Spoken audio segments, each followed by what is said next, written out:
Hello guys, এইখানে একটা মেলা বসেছে, যেমন রজ উৎসবে মেলা বসেছিল ঠিক সেরকম একটা ছোট্ট মেলা বসেছে। সেখানে একদিন গিয়েছিলাম, আবার আজকেও গিয়েছিলাম। আজ গিয়ে পরে অনেক দিন ধরে ভাবছিলাম এখানে কফি খাওয়ার জন্য, আমার কাছে কাপ নেই, বাড়িতে তো আছে বাট এখানে নেই, সেই জন্য এই কাপটা আমি কিনলাম ওখানে।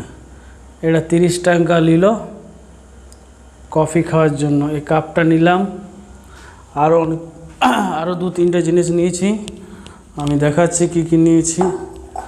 আর দুধ খাওয়ার জন্য নিয়েছি এই গ্লাসটা, এইটা নিল 20 টাকা, আর এটা নিল 30 টাকা।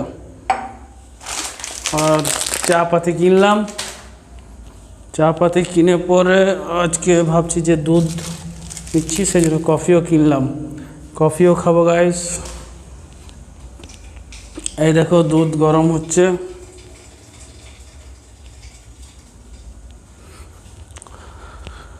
তোমাদের পেজটি ভালো লাগলে অবশ্যই ফলো করো, আর চ্যানেলটি ভালো লাগলে অবশ্যই লাইক করতে, শেয়ার করতে ভুলো না। তোমাদের কাপটা কেমন লাগলো কমেন্টে অবশ্যই জানাও। ততক্ষণে রাখলাম, বাই বাই, টাটা।